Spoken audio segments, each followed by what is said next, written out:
It was must-see TV. Not only Donald Trump, but most of the Trump family, sitting down with 60 Minutes only days after the huge election win.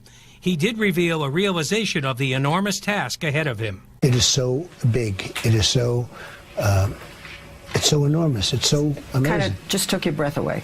Couldn't talk. A little bit. And I think I realized that this is a whole different life for me now. Trump said he had pleasant conversations with both Hillary and Bill Clinton after the election. So does he regret the nasty tone of the campaign? I can't regret. No, I wish it were softer. I wish it were nicer. I wish maybe even it was more in policy or whatever you want to say. But I will say that it really is something that I'm very proud of. I mean, it was a tremendous campaign. Leslie Stahl also asked the president-elect what type of Supreme Court justices he would like to appoint. They'll be pro-life. They'll be, in terms of the whole gun situation, we know the Second Amendment, and everybody's talking about the Second Amendment, and they're trying to dice it up and change it. They're going to be very pro-Second Amendment. He says many of the protesters who have taken to the streets are professional demonstrators. It's been nearly a week since Donald Trump won the presidency, and the protests have gone on for days now. Yeah, their message has certainly been heard. So what's next, we ask? Well, and Paul, hundreds of students walked off this campus today. They marched for about 3 hours, and many of them tell us they still have a lot left in their tank. We're here to show that we're here to work together. 17-year-old Carla Alvarado says she's been part of 2 demonstrations in the past week since the election of Donald Trump as president. I definitely think they're going to keep going on, especially the day that he does his inaugural speech. Groups like the Coalition for Humane Immigrant Rights of Los Angeles predicts we can expect to see more demonstrations between now and January 20th. But the head of CHRLA doesn't want undocumented families to panic at the threat of deportation made during the presidential campaign by Donald Trump. Stay calm and to really proceed with information, because that is the best way to protect our families. The LAPD says it's ready for more demonstrations in the days ahead.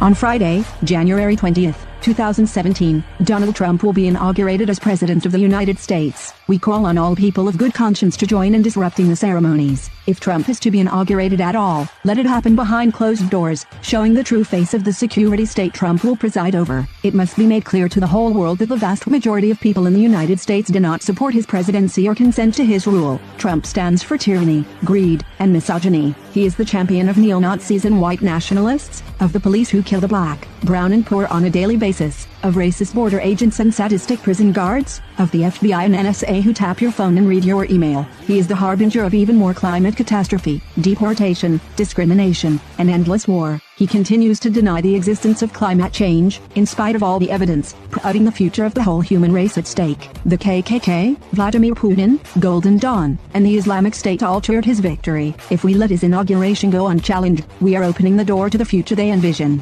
Trump's success confirms the bankruptcy of representative democracy. Rather than using the democratic process as an alibi for inaction, we must show that no election could legitimize his agenda. Neither the Democrats nor any other political party or politician will save us. They just offer a weaker version of the same thing. If there is going to be positive change in this society, we have to make it ourselves, together, through direct action. From day one, the Trump presidency will be a disaster. Disrupt J20 will be the start of the resistance. We must take to the streets and protest, blockade, disrupt, intervene, sit in, walk out, rise up, and make more noise and good trouble than the establishment can bear. The parade must be stopped. We must delegitimize Trump and all he represents. It's time to defend ourselves, our loved ones, and the world that sustains us as if our lives depend on it. Because they do. Thousands will converge and demonstrate resistance to the Trump regime. Save the date. Our allegiance is not to making America great again, but to all of humanity and the planet. Spread the word. Join the fight. Disrupt J20. George Soros and his fellow liberal megadonors are currently readying the post-Hillary Clinton Democratic Party to oppose President-elect Donald Trump. According to Politico, Soros and other key members of the so-called Democracy Alliance met in Washington, D.C. at the Mandarin Oriental Hotel on Sunday for the first day of the group's 3-day investment conference. The Democracy Alliance has funneled upwards of $500 million toward liberal activist groups and candidates since Soros co-founded the group in 2005. DA requires all members, which in 2016 includes more than 100 finance titans, to donate at least $200,000 a year to approved activist groups. But the issues the DA and DNC traditionally use to mobilize liberal voters, like climate change, failed to pull white working-class support away from Trump and the GOP, which, as one Democrat operative put, should call into question the DA itself. Therefore, at this year's meeting, Soros and other liberal leaders will discuss opposing Trump's plan for his first 100 days in office. It's going to be the ultimate hideaway for doomsday preppers, a five-star, $300 million luxury development under construction in the North Texas town of Ector. 60 miles north of Dallas, far away from the constant roar of traffic, there's something going up in rural Fannin County that's still generating buzz. Developers call it Trident Lakes. It's going to be one of America's most fun, most plush, but also one of its safest neighborhoods. It's going to be a five-star resort with DEFCON preparedness. This 50-foot solid marble statue and fountain being built offers a peek of what's to come, where developers lure potential residents who may have a bunker mentality, yet still enjoy the lap of luxury. Amenities include a golf course, equestrian center, spa, gun ranges, stores, and restaurants. Is this a resort or a bunker? Yes. In this prairie, underground, earth-covered condos will be built with above-ground terraces, overlooking lagoons and white sand beaches. Planners say the underground luxury condominiums will also be connected by a series of tunnels that will lead to a larger gathering space. Aside from food, developers say the community will feature off-the-grid sources of energy and water, so people can live safely underground. You lower your air blast lock doors, and you're safe from the dangers. Witt says starting prices may be $500,000. The first phase is invitation only, mostly for athletes and celebrities. Phase 2 is for everyone else, and there's already a waiting list. U.S. President-elect Donald Trump and Russian President Vladimir Putin have agreed in a telephone conversation to try to mend ties between their two countries. According to the Kremlin, both admitted relations were currently unsatisfactory and vowed to work together to improve them. In a statement, it was said the two discussed combining efforts in the fight against terrorism and talked of meeting at a later date. Relations between Washington and Moscow have soured in recent years, despite President Obama initially calling for a reset. During his campaign, Trump repeatedly praised Putin as a strong leader, and since his election, there's been a change in tone from Russia, which has hailed the triumph of a man of the people. Chinese President Xi Jinping tells Donald Trump that cooperation is the only choice for relations between the world's largest economies. Trump claims the two have established a clear sense of mutual respect. In a telephone call on Monday, President Xi reportedly told Trump that there were many areas where China and the U.S. could cooperate. Donald Trump's campaign has sparked uncertainty into relations after vowing to slap 45% tariffs on Chinese imports. The president-elect also pledged to label the country a currency manipulator on his first day in office. The bottom line, China's leader ready to work together. Millions of people take over Manhattan for the annual Macy's Thanksgiving Day Parade. But this year it comes with an ominous warning. A new ISIS magazine calling it, quote, an excellent target. The latest edition of Rumaya magazine includes pictures of the beloved New York City event. It also graphically describes the best way to kill the most people by using large load-bearing trucks. Quote, a vehicle is plunged at a high speed into a large congregation of unbelievers, leaving behind a trail of carnage. We plan every major event the way the police department has always planned them, which is for traffic and crowds, but today in a way that's different from the way they were always planned, which is with a complex counterterrorism overlay. Late this afternoon, the NYPD tried to calm fears about the parade. Last year, they beefed up security since the event came just a few weeks after the terror attacks in Paris. The magazine says the vehicle attack was superbly demonstrated earlier this year in Nice, France, where 86 people died. In addition to specifically mentioning the Thanksgiving Day parade, it also suggests other more general targets like pedestrian congested streets, outdoor markets, and political rallies.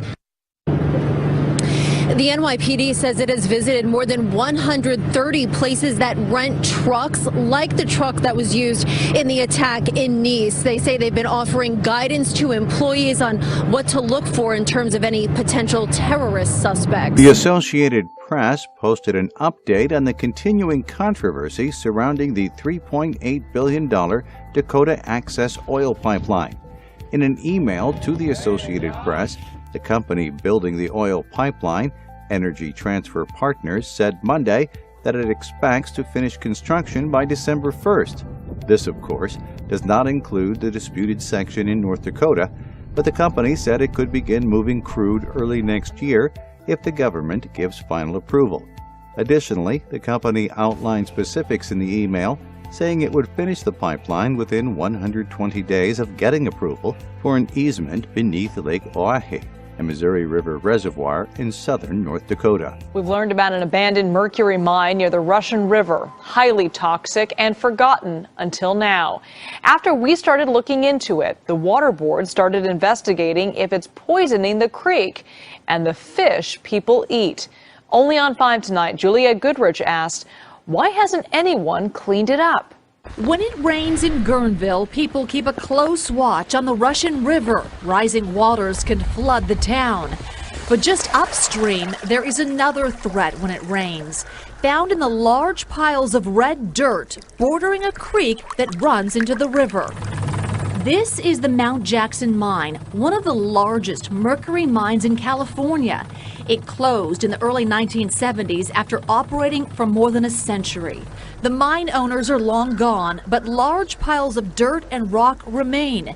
Dan McInhill is with Russian Riverkeeper. When you're under 18, 20 years old, your brain is developing, and mercury retards that development. Russian Riverkeeper did their own small test of striped bass in the river 10 years ago.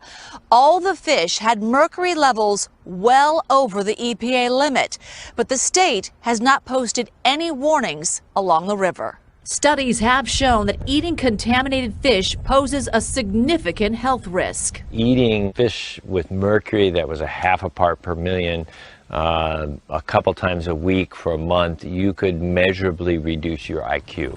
It turns out that more than a decade after the mine closed, the U.S. EPA put Mount Jackson on their Superfund list and then did nothing about it. Concerns in the town of Newburgh after potentially cancer-causing chemicals were found in the water. Now thousands of people are being told to get tested. Residents in the city of Newburgh in the Hudson Valley are being told to have their blood tested after long-held fears by some that their tap water may have been exposed to a chemical reportedly linked to cancer. It's terrible what's happened to the water. Matter of fact, I was just coming to get filtered, specially treated water from the doctor over here. New York State officials have launched a comprehensive effort offering blood tests to Newburgh's 28,000 residents after high levels of PFOs, or perfluorooctane sulfites, a chemical used for firefighting at a nearby Air Force base, were found in the city's drinking water, exceeding federal guidelines. Somebody's contaminated. Once us get poisoned or whatever, that's something you have to drink, and you can't avoid that. It is a scary scenario for many who live here who've had concerns about contamination here since a state of emergency was issued back in May after the chemical was found in the water. The city shifted to a new water source, but the worries here continue to linger. Dead fish as far as the eye can see. There are thousands and thousands of them down there. The sight forced many to do a double take. I thought it was frost in the morning. Many couldn't believe what they were seeing and smelling, lining up to watch and take pictures. First time I've seen this in my whole life. They're not just floating on top of the water, they're actually stepping from the bottom up. The bunker fish were in the Shinnecock Canal this morning, but then the locks were opened and out they went into the bay. They're all dead up on the beach and in the water behind the building. I actually talked to a couple of DEC officers today. They said they'd never seen it bad before. The DEC, or State Department of Environmental Conservation, says it's investigating. Local experts believe they know the cause. There was a large school of big bluefish in the bay earlier on Sunday. I had a bunch of friends catching fish that were 15 to 20 pounds, and bluefish eat bunker. And they chase the bunker, and when they chase them into a canal like this and the locks are closed, the fish can't escape. And when they get pushed in the numbers of millions, they quickly deplete the oxygen. So now, a free meal for a lot of young birds who prey on bunker, and an early gift for some fishermen. Bay scallops, the tiny, tender delicacies with a short harvesting season, are just about nowhere to be found. Now, East End diggers, fishermen, and seafood lovers are all asking, what's going on? Delectable bay scallops won't be on too many restaurant menus this year. Tastes like candy. Prices are expected to skyrocket, $38 a pound or more, 30% higher than last year. The vulnerable season is short. Once Labor Day comes, it quiets down. So we kind of need the boost from the scallops because everybody's looking for them. Commercial fishermen with dredger nets say they can't break even. And now recreational harvesters are giving up. I dive for my scallops. So we were in the water for an hour. I got about 30 scallops. Most years, Chris Paparo pulls in an entire bushel, 4 pounds of scallop meat in less than 30 minutes. Experts at Stony Brook School of Marine and Atmospheric Sciences have been studying the effects of record-high summer heat, toxic tides, nitrogen, and algae blooms on sensitive shellfish. People did surveys in the beginning of the summer, and there were plenty of scallops out there, but between the very hot summer and then the rust tide, they came back in the early fall, and there was nothing but shell. Baptist Church has voted to accept the LGBT community, putting them actually at odds now with many in their denomination. Our Jeff Paul live tonight in Northeast Dallas to explain.